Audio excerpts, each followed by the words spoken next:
यस्योन्मेष निमेषाभ्याम। संस्कृत बहुत कठिन भी नहीं है, समझ में आ जाए ऐसी भाषा है। अगर आपको थोड़ा सा उसमें प्रवेश करने का प्रयास करेंगे तो यस्य यस्य प्लस धन उन्मेष, इससे बना यस्योन्मेष।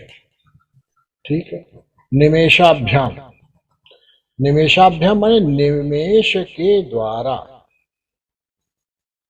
जहां भ्याम लगता है वो विभक्ति अलग अलग होती है, इसको छोड़ देते हैं, इतना संस्कृत नहीं पढ़ाएंगे आपको। लेकिन निमेषाभ्याम, निमेष के द्वारा।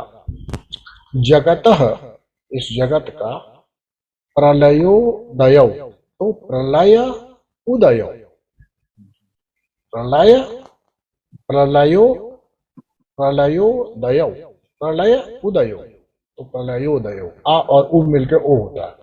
ठीक है, ठीक है। यहां भी ओ ही हुआ है यस्योन्मेष में। यस्य इसमें आ पे खत्म हुआ, उन्मेष आ उ मिलके ओ हो गया, तो क्या हुआ यस्योन्मेष। निमेषाभ्याम जगतः प्रलयोदयो। ठीक है। अब प्रलयोदयो क्यों कहा यहाँ पे? क्योंकि द्विवचन है, उभौ। किसका? दो चीजों के बारे में बात की, इसलिए प्रलयोदयो बोला, प्रलयोदयो नहीं बोला। ठीक है ना। उदय भी नहीं बोला। ठीक है। उदय भी नहीं बोला, उदयो बोला, उदयो। ठीक है। उभौ, उभौ माने जैसे होता है, उभौ माने दोनों, उभौ। ठीक है। सह तौ ते, ये है वह, सह माने वह, तौ माने वो दोनों, ते माने वे सब। ठीक है। सह तौ ते, इस तरह से। तो तौ यहां हुआ उदयौ। ठीक है। दो हो गए वहां। क्या चीज हो गई? प्रलय और उदय। ठीक है। जगतः प्रलयोदयौ, दोनों। तम शक्ति चक्र विभव प्रभवम, यहां तक बिल्कुल समझ में आने वाली बात। तम माने उसका। ठीक है। शक्ति चक्र विभव प्रभवम, यानी उस शक्ति चक्र के प्रभाव। ठीक है। उस शक्ति चक्र के प्रभाव को, अर्थ में ये होना चाहिए जो होने को अर्थात जो होने को प्रकाशित करता है। यहां पर प्रकाश का परिभाषा है, यानी शिव तत्व का, शिव का स्वरूप बताया पहले श्लोक में। ठीक है। शिव का स्वरूप बताया है। अब सभी लोग समझ रहे हैं अहं का है, सब लोग तो बहुत ऊंची ऊंची बात समझ गए इसमें, क्योंकि हमने समझाई भी ऊंची ऊंची आपको। हमने लंबी लंबी छोड़ी, तुमने लंबी लंबी पकड़ी। ठीक है। ये अहम का स्वरूप भी समझ लिया लोगों ने। ठीक है, अच्छी बात है। यही तो हमारी आकांक्षा भी कि हम इसको इस तरह से समझें। लेकिन अगर इसको शास्त्र की दृष्टि से देखें, जो हमारा दर्शन है, तो उसके अनुसार यह शिव का स्वरूप है। यस्योन्मेष निमेषाभ्याम जगतः प्रलयोदयो तम शक्ति चक्र विभव प्रभव। उस शक्ति के प्रभाव को जो प्रकाशित करता है, तम शक्ति चक्र विभव, शक्ति चक्र विभव प्रभव, शंकरम स्तुवा। ठीक है। प्रभाव से, जिसके प्रभाव से, शक्ति चक्र यानी वह प्रभु है। जो प्रभु होता है उसी का प्रभाव होता है। ठीक है। जो प्रभु है उसी का प्रभाव होता है। तो प्रभवम, उसका प्रभाव। लेकिन प्रभाव का मतलब क्या हुआ? इसका अर्थ ये हुआ कि ये प्रभाव हमें दर्शन में आ रहा है या हमें अनुभव में आता है, इसलिए हम कहेंगे कि ये उस प्रभाव का प्रकाशक है। उस शक्ति चक्र विभव का प्रकाशक है। प्रकाशक है यानी उसको अस्तित्व में दिखाई देने की जो प्रक्रिया है, उसके बिना संभव नहीं है। ठीक है। शिव के बिना संभव नहीं है। ऐसे शंकर की, शंकरम स्तुमः। ठीक है। ऐसे शंकर की हम स्तुति करते हैं। देखो, यहां स्तुमः का अर्थ है हम, मैं नहीं है। ठीक है। तो इसलिए इसमें यहां पर जो बताई गई बात वो ये नहीं कहा गया कि मैं स्तुति करता हूं, हम करते हैं। अर्थ क्या निकला है, यह एक तरह से मंगलाचरण भी है। जैसे किसी भी ग्रंथ को शुरू करें और उसके पहले उस ग्रंथ से संबंधित देवी देवताओं की हम स्तुति करते, तो हम करते हैं, है ना, है ना। तो शंकरम स्तुति यानी हम स्तुति करते हैं, ठीक। तो ये इसका अर्थ है, शाब्दिक अर्थ। अब दूसरा वाला कौन बताएगा?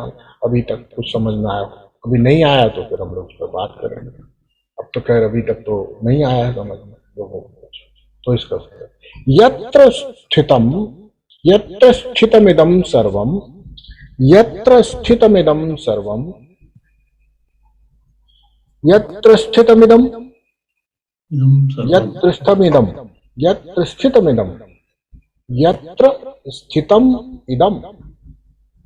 इससे बन गया शब्द यत्र स्थितमिदं सर्वम कार्यम, सर्वम कार्यम, यत्र स्थितम इदम सर्वम, सर्वम कार्यम, यस्माच्च निर्गतम। ठीक है। ये जो सब हुआ, यानी यह सब जो स्थित है, अस्थित का अर्थ क्या हुआ? अब स्थिति का अर्थ तो हम जानते हैं कि स्थिति, संहार और उदय, ये तीन प्रक्रियाएं बताई गई। लेकिन ये तीनों भी एक जगह स्थित है, ये समझ लो। उदय और जिसे कहते हैं हम उदय और अस्त भी तो कहीं स्थित है, दोनों ही स्थित है। ऐसा नहीं है कि जब प्रलय की स्थिति है तो वह स्थिति नहीं है, वह भी स्थिति है, वह भी तो कहीं स्थित है। जैसे अब अपने से समझते हैं, जैसे हम आंख खोलते हैं तो हमें उपस्थिति रूप प्रकाश होता है। प्रकाश यानी हम प्रकाशित करते हैं जगत, मान करके कि जगत पहले से उपलब्ध है, तो हमारे प्रकाश से ही तो जगत प्रकाशित है। ठीक। जब हमने आंखें बंद कर ली, निमेष हो गया, तो अब हम जगत के अभाव को प्रकाशित करते हैं। देखो, इसको नहीं समझना ऐसा कि नहीं जगत नहीं रह रहा, जगत का अभाव है, उसके भी तो प्रकाशक हम ही हैं। ठीक है। ये दोनों जहां स्थित है, ठीक, यह दोनों जहां स्थित है, बहुत छोटी सी बात है, समझ में आ जाए तो बहुत छोटी सी बात है। यत्र स्थितम इदम सर्वम कार्यम यस्माच्च निर्गतम। और फिर ऐसा भी नहीं है कि ये जिसमें स्थित है और जिससे ये समस्त कार्य निकला। देखो, दो चीजें हैं, एक है प्रकाशक होना, उसका पहले श्लोक में वर्णन हो गया। क्या कहा गया कि तम शक्ति चक्र विभव प्रभवम, ठीक है, उसका प्रकाशक। ठीक है। अब इधर क्या कहा गया कि जिससे ये संसार निकला। अभी ये नहीं कह रहे किससे निकला, अभी आपको लग रहा है वो शिव से निकला, नहीं, यही कहानी गड़बड़ होती है। संसार शिव से निकला नहीं, संसार शिव से प्रकाशित होता है। तो इसीलिए जब हम ये सोचते हैं कि नहीं हमने तो समझ लिया, हमने समझा हमसे निकला, हमसे निकला, नहीं भाई, तुम्हारी सत्ता से प्रकाश नहीं निकला, तुम्हारी सत्ता से जगत नहीं निकला। जो अहम की सत्ता, उससे सीधा सीधा जगत नहीं निकला। अहम की सत्ता ने जगत को प्रकाशित किया, उसके प्रकाश में उसका होना न होना पता चलता। अब निकलता कहां से है, अगला सवाल आएगा कि संसार का प्राकट्य कहां से हुआ, ये सब काम कहां कौन कर रहा है, किसमें हो रहा है। तो उसके लिए अब बताते हैं, ये श्लोक कहते हैं कि यत्र स्थितम इदम सर्वम कार्यम यस्माच्च निर्गतम तस्य अनावृत रूपत्वात् न निरोधोस्ति कुत्रचित। यानी जिस भी सत्ता रूप से, जिस स्थान पर, जिस स्ट्रैटम पर ये सब स्थित है, और जिस जगह से इसका समस्त कार्य उद्भासित हो रहा है, निकलता है, यस्माच्च निर्गतम, यस्माच्च निर्गतम, तथा इसका निकलता है। यह देखो दो बात, स्थितम और निर्गतम। क्लियर हो गई बात? दो चीज कह गए, स्थितम स्थित हो और निर्गत हो यानी निकल जाए, निकले। देखो अगर आंख बंद करके आपके संसार का प्राकट्य हुआ, तो जब संसार का प्राकट्य उन्मेष पर होना था तो निमेष पर कहां था? तो बोले मुझ में स्थित था, तभी तो होगा। ठीक है, मुझ में स्थित था तभी तो मैंने प्रकट किया। तो यत्र स्थितम इदम सर्वम कार्यम, ठीक है, ये कार्य समस्त जो होते हैं ये कहां स्थित हैं? तो बोले और कहां से निकलते हैं, निकल के कहां से आते हैं? ठीक है, तो बोले उसका क्या स्वरूप है? उसके स्वरूप के बारे में अगली लाइन बताते हैं। तस्य अनावृत रूपत्वात् न निरोधोस्ति कुत्रचित्। अब ये कहते हैं कि जिससे यह समस्त कार्य निकला है वह अनावृत रूप ही है। कैसा है? अनावृत रूप ही है। अनावृत रूप का मतलब क्या है? अनावृत रूप का मतलब क्या है? वो कभी भी ढका ही नहीं है। अच्छा जी, ढका नहीं है, ये तो कहानी लग रही है कुछ हमको गलत। और फिर उसके बाद एक चीज और भी बोल दी, न निरोधोस्ति कुत्रचित्, उसका कभी निरोध भी नहीं होता। देखो एक तो है कि वो ढका नहीं है, ठीक है, लेकिन इससे बात पूरी स्पष्ट नहीं हुई न, वो कभी ढका ही नहीं। मैंने बोली खुली खुली बात है। हमने कहा ये बात मुझे खुली खुली बात बताता हूं तुमको, खुल के सारी बात कहता हूं, और बात यह है कि कोई बात नहीं है। क्या समझे? कई लोगों ने आपस में मान लो ऐसी ऐसी बातें कर रहे थे, ठीक, आपस में, है ना, कहानी हो गई, पूछा भाई क्या बात है? फिर कहा भाई कोई बात नहीं, नहीं नहीं खुल के बताओ, खुल के बताओ। तो बोले नहीं देखो हम तुमको खुल के बताते हैं, खुली बात ये है, मैं खुल के अनावृत कर रहा हूं, खुली बात ये है कि कोई बात है ही नहीं। अच्छा जी, अब क्या मतलब निकला? अब पक्का हो गया कि कोई बात नहीं।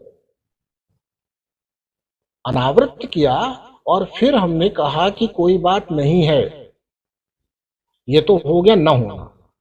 अच्छा, अब यहां पर कह रहे हैं कि वह अनावृत करने के बाद कोई बात नहीं है, नहीं है, जो बात है वो है ही है और वो हमेशा रहती है।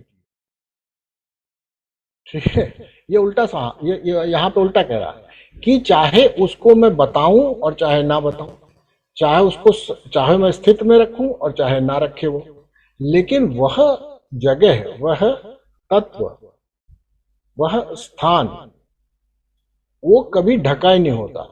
ढका नहीं होता मतलब वो कभी ढका नहीं होने का मतलब है वो हमेशा प्रकाशित है। समझे ना? अनावृत होने का मतलब है कि वह हमेशा प्रकाशित है। जो चीज अनावृत होती है वो हमेशा प्रकाशित होती है कि नहीं? जो अनावृत है, जो ढकी नहीं है, वो तो प्रकाशित होगी। उसके प्रकाश के बिना वो प्रकाशित ना हो, ऐसा क्यों? क्योंकि वो अनावृत है। दूसरी बात, अनावृत कोई चीज है इसका यह अर्थ नहीं है कि वो उपलब्ध है या नहीं उपलब्ध है, कभी नहीं भी उपलब्ध हो सकती है। जैसे यहाँ पर कोई चीज रख दो, है ना, अपना टीवी सेट रख दो, अपना माइक्रोवेव ओवन रख दो और ढक दो, ठीक है, ठीक है, ढक दो। अब कह दो खोल के रख दिया हमने, अभी हमेशा प्रकाशित रहेगा, नहीं, अब हटा दो तो नहीं प्रकाशित हो सकता वहां पर। अर्थ क्या निकला? जो जो यह वस्तु है, जो ये नई वस्तु अब आ रही, अब आपको लग रहा है ये तो सेम ही है, पुरानी वाली तो बात कर रहे हैं, यही तो शंकर की बात हो रही थी। शंकर की भी तो बात यही हो रही थी कि वह वस्तु कैसी है। अब यहां पे कह रहे हैं जिससे यह संसार निकलता है। तो आपको पता हो, अब शिव सूत्र में वापस जाके देखो, 36 तत्वों के पूरे सिस्टम को देखो, अपनी साधनाओं की गहराई को देखो, तो आपको पता चलेगा कि शिव से यह संसार नहीं निकलता, निकलता शक्ति से है। ठीक, शिव नहीं निकालते कोई संसार, शिव की शक्ति से यह संसार निकलता है। ठीक, लेकिन शिव की शक्ति का कभी भी निरोध नहीं होता, यानी शिव अपनी इस शक्ति से कभी भी च्युत नहीं होते, उससे कभी अलग नहीं होते। और दूसरी बात, ये शक्ति का आभास शिव को हमेशा रहने वाला है। ठीक, तो ये किसका स्वरूप हुआ? यत्र स्थितम सर्व इदम सर्वम कार्यम, यत्र स्थितम इदम सर्वम कार्यम यस्माच्च निर्गतम, है ना। ये किसका किसका स्वरूप हुआ? ये शक्ति का स्वरूप हुआ। यहां से कहानी में ट्विस्ट है। ठीक है, इतनी आसान नहीं है। आपको लगे कि नहीं मैं शिव स्वरूप होकर के संसार का निर्माण करता हूं, तो बोले ना, गलत। शिव स्वरूप नहीं, शिव तो केवल प्रकाशित करता है। वह समस्त शक्ति चक्र का के विभव का प्रभु है। लेकिन ये संसार कहां से निकलता है? तो पता चला कहां से निकलता है। अभी पिछले श्लोक में कहा शक्ति चक्र विभव प्रभव। अभी वहां उसको छोड़ दोगे तो यहां नहीं समझना है। क्योंकि अगर शक्ति चक्र विभव को समझे नहीं तो यहां लगेगा अरे ये तो शिव से ही निकला है कि नहीं। तो यहां पर यह बात स्पष्ट हो जानी चाहिए कि जिस शक्ति चक्र विभव के प्रभु का वर्णन किया जा रहा है, अब संसार उससे नहीं निकल रहा, उस शक्ति चक्र विभव से निकल रहा है। समझ में आई बात? संसार को शिवत्व की सीधी बोध नहीं होने वाली। और हमने शक्ति चक्र विभव के बारे में बात की हुई है, विभव को भी बताया हुआ है। अगर आप लोगों को भूल गया हो, जिन लोगों को नहीं स्पष्ट हुआ हो, तो विभव का अर्थ होता पोटेंशियल, है ना। हमने हिंदी में जब आपकी भौतिक विज्ञान पढ़ा होगा तो उसमें हिंदी के माध्यम से जो शिक्षा देते हैं तो उसमें हम कहते हैं वोल्टेज डिफरेंस को कहते हैं विभवांतर। अर्थ क्या निकला? शक्ति चक्र ऐसा ही शक्ति चक्र नहीं है जो कि बस अपने आप में चक्र है, वह पोटेंट है। पोटेंट किसको कहते हैं? लोडेड। पोटेंट का मतलब है अब उसमें और शक्ति है, लोडेड है। किससे लोडेड है?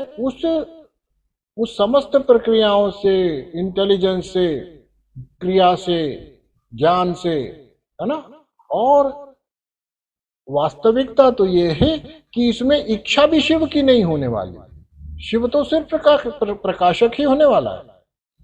ये जो इच्छा, ज्ञान, क्रिया आदि शक्ति है, चित शक्ति है, आनंद शक्ति, ये शक्ति चक्र का विभव है, ये शक्ति चक्र है, ये विभव है। और इस विभव का स्वामी प्रभु कौन है? वो शंकर, जिसकी हम स्तुति करते हैं। ठीक, पहले स्पष्ट हो जाना चाहिए कि संसार सीधा सीधा हमसे नहीं प्रकट होता। यानी जो यह अहम तत्व है, ये जो मैं तत्व, जिसको आप लोग बिल्कुल आसानी से समझ लिया जैसा लगता है, ये इतना आसान नहीं है। शिवत्व की यात्रा इतनी आसान इसलिए नहीं है क्योंकि इस अहम को समझना ही बहुत मुश्किल हो जाता है। शिव तत्व को तो समझने की बात ही छोड़ दो, है ना। मैं और मेरी जानने की शक्ति अलग अलग है। लो, और बड़ी बात हो गई। आप सोचते हैं कि मैं और मेरी जानने की शक्ति अलग अलग है। जितनी सूक्ष्मता में गए तब समझ में आया कि मैं और मेरी जानने की शक्ति भी अलग अलग है। इसी प्रकार से शिव जो समस्त और मेरी जानने की शक्ति इस सीमित संसार में, इस सीमित जगत में, इस स्थूल जगत में, इसके भी स्थूल जगत के केवल दो सोपानों में, जिसे जागृत और स्वप्न कहते हैं, उसमें केवल मैं जानने की स्थिति में पूर्णतः से होता हूं। अन्यथा सुषुप्ति में मैं जानता जरूर हूं कि मैं हूं, और मैंने आपको यह साबित भी किया था उस दिन। कि आप जानते तो हो कि आप हो, और अहम का बीज बस कुमला जाता है, छोटा हो जाता है, अंकुरित होने की अवस्था में पड़ा रहता है, इसलिए उसको कारण कहते हैं। अहंकार का बीज मौजूद होता है, और मैंने उदाहरण भी दिया था इसके लिए आप लोगों को।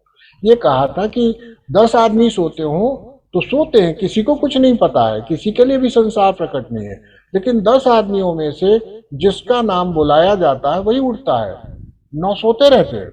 अर्थ क्या निकलता है कि यहां तक कि सुषुप्ति में भी अहंकार का बीज होता है, लेकिन तमस की वजह से ना तो उसको अपने अहंकार के होने का पता है और ना ही संसार का प्राकट्य करने का सामर्थ्य है। ठीक ठीक है ना। अभी सामर्थ्य क्यों नहीं है? क्योंकि उसका औन्मुख्य यानी उसका जो किसे कहते हैं ओरिएंटेशन आउटवर्डली नहीं है। कैसा है? इनवर्डली है। समझ गए ना। सोने की प्रक्रिया आप सभी समझते हैं कैसे होती है। दुनिया की तरफ ध्यान देके सो नहीं सकते आप।